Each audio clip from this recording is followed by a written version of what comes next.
नमस्कार। मैं डॉक्टर श्रीमती शशिकला सिन्हा, विभागाध्यक्ष इतिहास, शासकीय माता शबरी नवीन गर्ल्स पीजी कॉलेज बिलासपुर। आज मैं इतिहास विषय के अंतर्गत सेकेंड सेमेस्टर के अनिवार्य प्रथम प्रश्न पत्र इतिहास लेखन की अवधारणा के अंतर्गत चतुर्थ इकाई में भारतीय इतिहास की विषय वस्तु सामाजिक और सांस्कृतिक इतिहास पर अपना व्याख्यान दूंगी। इतिहास की यूरोपीय संकल्पना के अनुसार 18वीं शताब्दी में भारतीय इतिहास लेखन का कार्य आरंभ हुआ, जिसके अंतर्गत सामाजिक आवश्यकताओं के अनुरूप सामाजिक सांस्कृतिक इतिहास पुनर्लेखन का कार्य क्रमशः परिष्कृत होता गया। यहाँ हमारा उद्देश्य इतिहास की आधुनिक संकल्पना के प्रतिरूप भारतीय इतिहास के महत्वपूर्ण क्षेत्र सामाजिक सांस्कृतिक से संदर्भित इतिहास लेखन में विभिन्न प्रवृत्तियों विचारधाराओं से संबंधित इतिहास का अध्ययन करना है। मानव समाज के विकास की प्रक्रिया निरंतर जारी है। विकास के साथ ही साथ सामाजिक आवश्यकताएं भी बढ़ती जाती हैं। समाज से संबंधित इन्हीं प्रश्नों के उत्तर इतिहासकारों ने दिए हैं। इतिहास का प्रमुख उद्देश्य अतीत काल के समाज का पूर्ण अध्ययन होता है। इतिहास का अर्थ ही अतीत का अध्ययन करना होता है, क्योंकि वर्तमान अतीत की नींव पर ही खड़ा होता है। सामाजिक इतिहास के महत्व को समझते हुए सर्वप्रथम ट्रेवेनियर ने लिखा है कि सामाजिक इतिहास के अभाव में आर्थिक इतिहास बंजर और राजनीतिक इतिहास अवर्णनीय है। सांस्कृतिक इतिहास सामाजिक इतिहास का अभिन्न अंग है। यहाँ पर हम सामाजिक एवं सांस्कृतिक इतिहास की चर्चा करेंगे। इतिहास मनुष्य से और मनुष्य का समाज से जिस प्रकार का अटूट संबंध होता है, उसी प्रकार इतिहास का समाज से भी होता है। इसलिए तो अगस्त काम्टे ने कहा है, इतिहास सामाजिक भौतिक शास्त्र है जिसमें मानव व्यवहारों के सामान्य नियमों का अध्ययन किया जाता है। उसी प्रकार रेनियर ने लिखा है, सामाजिक इतिहास आर्थिक इतिहास की पृष्ठभूमि तथा राजनीतिक इतिहास की कसौटी है। किंतु सामाजिक सांस्कृतिक इतिहास को सर्वाधिक लोकप्रिय बनाने का श्रेय इतिहासकार ट्रेवेनियर को है। जैसा पूर्व में ही मैंने बताया कि उनके अनुसार अतीत में मनुष्यों का दैनिक जीवन विभिन्न वर्गों के साथ उनके पारस्परिक संबंध, आर्थिक संबंध, परिवार का स्वरूप, गृहस्थ जीवन, धर्म, साहित्य, संगीत, कला, वस्तु, शिक्षा और साहित्य आदि सामाजिक इतिहास की विषय वस्तु है। इस प्रकार सामाजिक सांस्कृतिक इतिहास के अंतर्गत रीति रिवाज, संस्कार, शिक्षा, साहित्य, वास्तुकला, चित्रकला, संगीत कला तथा मनोरंजन के साधनों का अध्ययन किया जाता है। भारतीय इतिहास की विषय वस्तु के रूप में ये महत्वपूर्ण रहे हैं। इनके विभिन्न कालों में हम अलग अलग चर्चा करेंगे। तो सबसे पहले हम प्राचीन काल को लेते हैं, और जैसा आपको विदित है कि प्राचीन काल का जो प्रारंभ है हम बहुधा सिंधु घाटी की सभ्यता से मानते हैं, और सिंधु घाटी की सभ्यता की जानकारी मोहनजोदड़ो और हड़प्पा की खुदाई से प्राप्त होती है, और वास्तव में इसे इसीलिए हड़प्पा सभ्यता भी कहा जाता है। तो यहाँ पर जो विभिन्न स्थलों पर खुदाई की गई, उन खुदाई में जो सामग्री प्राप्त हुई है, उन सामग्रियों के अध्ययन से इतिहासकारों ने इस काल की सामाजिक और सांस्कृतिक दशा का पता लगाया है। यहाँ खुदाई में एक पूरा नगर ही मिला है, तो इसलिए इतिहासकारों ने इस सभ्यता को नगरी सभ्यता का नाम दिया है। और खुदाई में जो मूर्तियाँ, मिट्टी के बर्तन, खिलौने, फलों और सब्जियों के बीज, कुछ अनाज के दाने प्राप्त हुए हैं, उनके आधार पर उनकी सामाजिक स्थिति, उनका रहन सहन, उनकी वेशभूषा, उनके खान पान आदि के संबंध में इतिहासकारों ने जानकारी। वैदिक सभ्यता, चूँकि उस समय वेद ग्रंथों की रचना हुई, इसलिए वेद ग्रंथों के अध्ययन से वैदिक सभ्यता की जानकारी प्राप्त होती है। यह सभ्यता ग्रामीण सभ्यता थी। सामाजिक व्यवस्था की जानकारी वेद ग्रंथों से मिलती है। वर्ण व्यवस्था, जाति व्यवस्था व आश्रम व्यवस्था इस काल से संबंधित थे।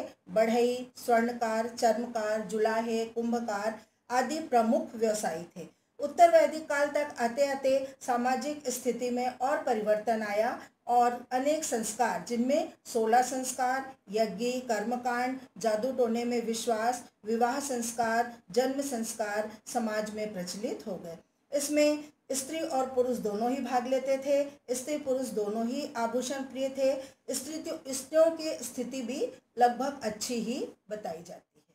उसके बाद हम आते हैं 6ठी शताब्दी ईसा पूर्व में फिर से नगरीय सभ्यता स्थापित हो गई और बौद्ध काल में वाराणसी जो है वो बुद्ध काल का एक प्रमुख व्यापारिक केंद्र हमें दिखाई देता है। वह व्यापारिक और सांस्कृतिक दोनों ही केंद्र बना हुआ था। अगर हम मौर्य काल की कला संस्कृति को देखते हैं तो मौर्य काल में भी मौर्य शासकों के अंतर्गत कला साहित्य का बहुत अधिक विकास हुआ है। और गुप्त काल का अगर हम बात करें तो गुप्त काल को तो स्वर्ण युग कहा गया है। तो इसलिए स्वर्ण युग अर्थात सामाजिक स्थिति और सांस्कृतिक स्थिति दोनों ही क्षेत्रों में देखा जाए तो ये बहुत ही अधिक उन्नति का काल था। और कुषाणकालीन संस्कृति में तो एक नवीन विशेषता ही जुड़ गई जो कि गांधार एवं मथुरा कला शैली के नाम से जानी जाती है। इसका उदय ही कुषाण काल में हुआ और भारत की महानतम सांस्कृतिक धरोहर सांची का स्तूप शुंगकालीन है। हर्ष एवं राजपूत काल में समाज की विवाह संस्था, जाति व्यवस्था, युद्ध कौशल, धर्म, दर्शन, कला तथा स्थापत्य के क्षेत्र में निरंतर गतिशीलता रही है, परंतु राज्य, समाज एवं संस्कृति के मूल्यों में अनेक परिवर्तन और विकृतियां भी आ गई। जैसे ही पर्दा प्रथा, सती प्रथा एवं विलासिता में राजपूतों ने अपना शान समझा। यद्यपि राजपूत राज्यों में विशाल भव्य मंदिरों का निर्माण करवाया गया था, शिक्षा, साहित्य, धर्म, कला एवं स्थापत्य कला, संगीत कला की बहुत अधिक उन्नति हुई थी, लेकिन स्त्रियों की स्थिति में पर्दा प्रथा के परिणाम स्वरूप उनकी स्थितियां उत्तरोत्तर पतनावस्था को जाने लगी और इसके परिणाम स्वरूप हम ये कह सकते हैं कि प्राचीन काल में स्त्रियों की स्थिति में अनेक उतार चढ़ाव देखने को मिलते हैं। अब हम आते हैं मध्यकाल के ऊपर। मध्यकाल को अध्ययन की सुविधा की दृष्टि से इतिहासकारों ने 2 भागों में बांटा है। पूर्व मध्यकाल, जिसके अंतर्गत हम सल्तनत काल का अध्ययन करते हैं, और उत्तर मध्यकाल, जिसमें कि हम मुगल काल का अध्ययन करते हैं। सल्तनत काल में सुल्तान शासकों की शासन व्यवस्था, चूंकि आपको विदित ही है कि मोहम्मद गोरी के आक्रमण के बाद गोरी ने कुतुबुद्दीन ऐबक को, जो उसका दास था, उसे भारत का गवर्नर नियुक्त किया, जिसके परिणाम स्वरूप भारत में दास वंश की स्थापना हुई है। उसके पश्चात खिलजी वंश, तुगलक वंश, सैयद लोदी वंश, इस प्रकार से दिल्ली सल्तनत के शासकों ने भारत पर शासन किया है। लेकिन इस शासन काल में इस्लामी और हिंदू संस्कृति के समन्वय से एक मिली जुली सांस्कृतिक और सामाजिक जीवन का अभ्युदय हुआ है। दोनों वर्गों और उनके जीवन में सहिष्णुता और सामंजस्य की भावना उत्पन्न हुई है। भक्ति आंदोलन हुए, सूफी आंदोलन हुए, जिसके परिणाम स्वरूप हिंदू और मुसलमान दोनों एक दूसरे के संतों और धार्मिक ग्रंथों का आदर करने लगे। पीरों की मजारों और सूफी संतों के सत्संग में दोनों ही धर्मों के लोग शामिल होने लगे। हिंदू मुस्लिम संस्कृति का श्रेष्ठ उदाहरण उर्दू भाषा का उद्भव और विकास है। उर्दू भाषा अरबी, फारसी और हिंदी भाषा से बनी है। इसके व्याकरण पर हिंदी की गहरी छाप दिखाई देती है। उसी प्रकार से अगर हम भवन निर्माण कला के ऊपर चर्चा करें तो उसमें भी हिंदू मुस्लिम संस्कृति का समन्वय दिखाई देता है। दिल्ली का अलाई दरवाजा, जौनपुर की इटावा मस्जिद इसके उदाहरण हैं। अगर हम नृत्य और संगीत पर जाते हैं तो हिंदू मुस्लिम संगीतज्ञों ने भी एक दूसरे की शैली अपनाई। वाद्य यंत्रों और विभिन्न राग इसके उदाहरण हैं। इस काल के भोजन, उनके व्यंजन, उनके मिष्ठान, उनकी वेशभूषा और आभूषण में भी हिंदू मुस्लिम एकीकरण झलकता है। अचकन, शेरवानी, गरारा, चूड़ीदार पैजामा, नाक कान के आभूषण, गुलाब जामुन, पुलाव आदि में सांस्कृतिक समन्वय की भावना दृष्टिगोचर होती है। सल्तनत काल में समाज जो है वो दो वर्गों में विभाजित था, हिंदू समाज और मुस्लिम समाज। तो पहले हम हिंदू समाज की चर्चा करते हैं। तो हिंदू समाज में उच्च वर्ग, निम्न वर्ग और अछूत वर्ग, एक अलग से अछूत वर्ग जिसमें कि चांडाल लोग शामिल किए गए थे। अछूतों को इस काल में थोड़ी सहिष्णुता के दृष्टिकोण से देखा जाता था। उच्च वर्ग में ब्राह्मणों का बहुत ही अधिक गंभीर प्रभाव पड़ा, क्योंकि अब उनका कार्य केवल विद्यानुराग और अध्ययन नहीं रह गया, क्योंकि ब्राह्मणी पुरोहिती कार्य से उनको बहुत अधिक आर्थिक लाभ प्राप्त नहीं हो पा रहा था, इसलिए उन्हें खेतीबाड़ी की ओर भी ध्यान देना पड़ा। शूद्रों के प्रति दृष्टिकोण में परिवर्तन आया और उनके प्रति भी सहानुभूति दिखाई जाने लगी।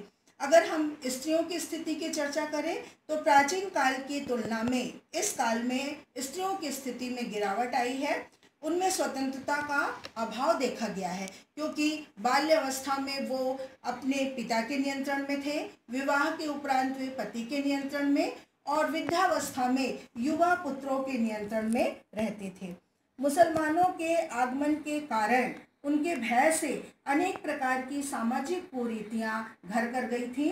बाल विवाह, पर्दा प्रथा, स्त्री अशिक्षा आदि बुराइयां समाज में विद्यमान थी। साथ ही साथ विधवा विवाह भी वर्जित हो गया था। अस्पृश्यता और दास प्रथा, चांडालों के साथ उठना बैठना, खाना पीना वर्जित था। उनसे लोग स्पर्श भी नहीं करते थे। और चूंकि इस वंश की स्थापना ही, दिल्ली सल्तनत की स्थापना ही दास वंश के द्वारा हुई, इसलिए दासों का भी इस काल में विशेष प्रभाव रहा है। अगर हम मुस्लिम समाज की चर्चा करते हैं तो मुस्लिम समाज के अंतर्गत भी दो वर्ग थे, शासक वर्ग और भारतीय मुसलमान। शासक वर्ग जिनमें विदेशी मुसलमान आते थे, जिनमें गुलाम वंश, खिलजी वंश, तुगलक वंश, सैयद और लोदी वंश, उनके शासकों ने शासन किया। और भारतीय मुसलमान वो थे जिनके पूर्वजों ने अपना धर्म परिवर्तन करके मुस्लिम धर्म, इस्लाम धर्म ग्रहण कर लिया था। उनकी स्थिति वास्तव में दयनीय बनी हुई थी, क्योंकि इन्हें ना तो हिंदू ही अच्छी निगाह से देखते थे और न ही शासक वर्ग में इनका सम्मान बना हुआ था। अब हम उत्तर मध्यकाल के अंतर्गत मुगल काल की चर्चा करेंगे। मुगल कालीन संस्कृति की भी प्रमुख विशेषता इस काल में स्थापत्य, चित्रकला, मूर्तिकला एवं संगीत कला में समन्वय विकास देखा गया है। बाबर ने पानीपत की काबुली बाग एवं रोहेलखंड की जामा मस्जिद का निर्माण कराया था। उसी प्रकार हिंदू मुस्लिम वास्तु कलात्मक विचारों का अद्भुत सम्मिश्रण ससाराम स्थित शेरशाह के मकबरे में देखा जा सकता है। शाहजहां के शासनकाल को तो स्थापत्य की दृष्टि से स्वर्ण युग कहा गया है। इस काल में बहुत ही अधिक सांस्कृतिक उन्नति हुई है। शाहजहां ने अनेक भवनों का निर्माण कराया है, जिनमें कि ताजमहल विश्व प्रसिद्ध है और विश्व के आश्चर्यजनक इमारतों में उसकी गिनती होती है। इस काल में मूर्तिकला अगर हम देखें तो अकबर ने चित्तौड़ के जयमल की हाथी पर सवार मूर्ति का निर्माण कराया था। संगीत कला के अंतर्गत तानसेन, बैजू बाबरा, बाज बहादुर आदि प्रसिद्ध गायक थे। तानसेन अकबर के नवरत्नों में शामिल था। अगर हम मुगल कालीन सामाजिक स्थिति को देखते हैं तो यहाँ भी समाज दो वर्गों में विभाजित था, हिंदू समाज और मुस्लिम समाज। सबसे पहले हम हिंदू समाज की चर्चा करेंगे। हिंदू समाज में जाति व्यवस्था थी। राजपूत, ब्राह्मण, कायस्थ, वैश्य ऊंची जाति के थे। युद्ध एवं शासन करना राजपूतों का प्रमुख कार्य था। ब्राह्मण पुरोहिती और अध्यापकों का कार्य करते थे। वैश्य व्यापार करते थे। कायस्थ लिपिकारों और मुंशियों का कार्य करते थे। निम्न जाति के लोग सेवा का कार्य करते थे। स्त्रियों की स्थिति की चर्चा करें तो हिंदू समाज में पुत्री के जन्म को बुरा माना जाता था, जबकि पुत्र के जन्म पर खुशियां मनाई जाती थी। इस्लाम के प्रभाव के कारण समाज में पर्दा प्रथा, बाल विवाह, दहेज प्रथा का प्रचलन हो गया था। हिंदुओं में बहुविवाह सामान्यतः सामान्य परिवार में नहीं देखा गया, लेकिन जौहर प्रथा का प्रचलन था। स्त्रियों की शिक्षा की ओर भी ध्यान नहीं दिया जाता था, अतः उनकी स्थिति उतनी अच्छी नहीं थी। अगर हम मुस्लिम समाज को देखें तो मुस्लिम समाज 4 संप्रदायों में सुन्नी, शिया, बोहरा और खोजा इनमें विभक्त था और इनके बीच में धार्मिक एकता नहीं थी। लेकिन सुन्नियों की समाज में प्रधानता थी। शासक वर्ग प्रायः सुन्नी वर्ग के ही थे। समाज के जो 2 वर्ग थे उनमें भी विदेशी मुसलमान और भारतीय मुसलमान। विदेशी मुसलमान जो शासक वर्ग के थे और साथ ही साथ उच्च पदों पर भी आसीन थे, और भारतीय मुसलमान जिनके की पूर्वजों ने भारतीय मुसलमानों की स्थिति विदेशी मुसलमानों जैसी नहीं थी। इस काल में स्त्रियों की दशा उतनी अच्छी नहीं थी क्योंकि बहुविवाह का प्रचलन था। मुस्लिम समाज में पर्दा प्रथा और बुर्का प्रथा, बुर्का पहनना उनके लिए अनिवार्य था, विशेष करके उच्च वर्ग के लोगों का। उच्च वर्ग के घराने की जो महिलाएं थीं उनके लिए शिक्षा की व्यवस्था की जाती थी और वो प्रायः पढ़ी लिखी होती थीं। इसके उदाहरण मिले हैं। उन्हें कुरान एवं अन्य धार्मिक ग्रंथों की शिक्षा दी जाती थी। यदि हम आर्थिक दशा की चर्चा करें तो हिंदू स्त्रियों की अपेक्षा मुसलमान स्त्रियों की आर्थिक स्थिति अच्छी थी, क्योंकि इस्लामी कानून के अनुसार वे पिता की संपत्ति में हिस्सेदार होती। अब हम आधुनिक काल के ऊपर चर्चा करेंगे। पाश्चात्य संपर्क ने भारत के सामाजिक और सांस्कृतिक क्षेत्र में एक अपूर्व हलचल उत्पन्न कर दी थी। प्राचीन भारतीय सामाजिक और सांस्कृतिक विरासत पर जब चोट पहुंचाई गई, तब प्रतिक्रिया स्वरूप राष्ट्रवादी दृष्टिकोण से भारतीय इतिहासकारों ने प्राचीन भारतीय समाज का गौरवपूर्ण वर्णन किया है। साथ ही उन्होंने वर्तमान में प्रचलित प्राचीन काल की सामाजिक बुराइयों, सती प्रथा, विधवा विवाह निषेध, बाल विवाह आदि को दूर करने का प्रयास किया। इस हेतु अनेक समाज सुधारकों, जिनमें कि सर्वप्रथम राजा राम मोहन राय आते हैं, जिन्होंने कि सती प्रथा के विरोध में सबसे पहले कानून बनाया और उसका विरोध किया है। ईश्वरचंद्र विद्यासागर, जिन्होंने विधवा विवाह को प्रोत्साहित करने के लिए विभिन्न धर्म शास्त्रों के अध्ययन के पश्चात उसके पक्ष में अपने प्रमाण दिए हैं। आरजी भंडारकर ने बाल विवाह के विरुद्ध प्राचीन भारतीय साहित्यों के अनुशीलन पश्चात अपना मत व्यक्त किया है और यह कहा है कि यह एक सामाजिक बुराई है। दयानंद सरस्वती ने सत्यार्थ प्रकाश में विधवा विवाह और जन्म के आधार पर जाति का खंडन किया तथा शूद्रों के वेदाध्ययन के अधिकार का समर्थन किया है। उनका मानना था कि वेदों के समय भारतीय समाज एक आदर्श समाज था, इसलिए उन्होंने वेदों की ओर लौट चलो का नारा भी दिया है। आधुनिक भारतीय इतिहास में अंग्रेजों के आगमन के साथ भारतीय संस्कृति का ईसाई संस्कृति के साथ समन्वय हुआ और वास्तुकला, चित्रकला, संगीत कला तथा नृत्य कला में नवीन तत्वों का प्रवेश हुआ है। आधुनिक भारतीय चित्रकला के विकास में कलकत्ता के स्कूल ऑफ आर्ट्स के प्रिंसिपल हैवल का विशिष्ट योगदान है।